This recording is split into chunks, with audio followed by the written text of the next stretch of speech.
Let's draw Mori again. I've actually started rewatching My Hero Academia, and with this has come some big changes to Mori's character. So when I first made Mori, like most of my OCs, he started off as a persona. You know, a character I could use to represent myself. When I created him, I hadn't watched My Hero Academia since maybe 2022, 2023, and so his details up to this point are more original than based on the show, like outside of the characters he'd interact with in the show. But now I'm rewatching him, I have a strong grasp on the actual characters themselves, and in turn of who I want Mori to be. There's actually two major changes that I've made to Mori. Removing the pesky wooden torso that I hate drawing so much, and replacing it with just a normal scarred body, and changing his personality from being quiet and introverted and socially inept to being loud, bubbly, and socially inept. So, more akin to Denki. I made these changes to his personality because I just found him too timid before, and not the kind of childish that I was trying to go for. Now instead of being a man-child with a mental age of a 3-year-old, which always made me uncomfortable to write, he's just got a childlike wonder for the world. Since watching the show and learning a bit more about the show, I want to get a bit more into what it's like for him after he graduated, which has always been hard for me because I couldn't figure out what I wanted him to be. I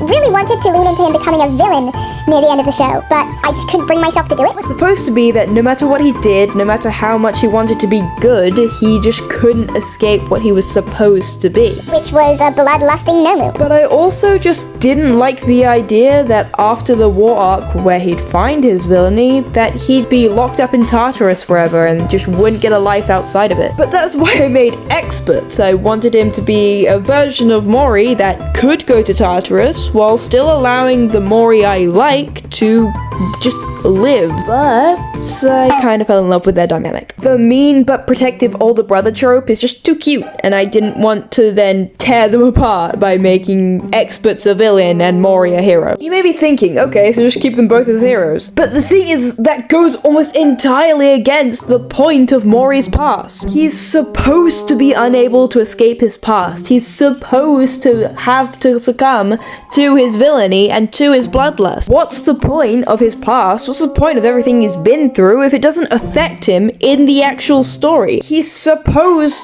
to be affected. He's supposed to fall in love with the freedom of being a villain. And while he does feel remorse for his actions, he also feels like he deserves to have some kind of freedom after all he's been through. Then again, this also goes entirely against his personality. I mean, I love the idea of an overly sweet, kind, bubbly villain, but it just doesn't go with who he is as a character. And I also just don't want to do this and make him a villain. My sweet, innocent, bubbly Mori, he doesn't deserve to become a villain. I mean, just look at him. He has a pink cat phone case, even mentioning the fact that he's afraid of snow. And you want me to make him a villain? A ballistic villain?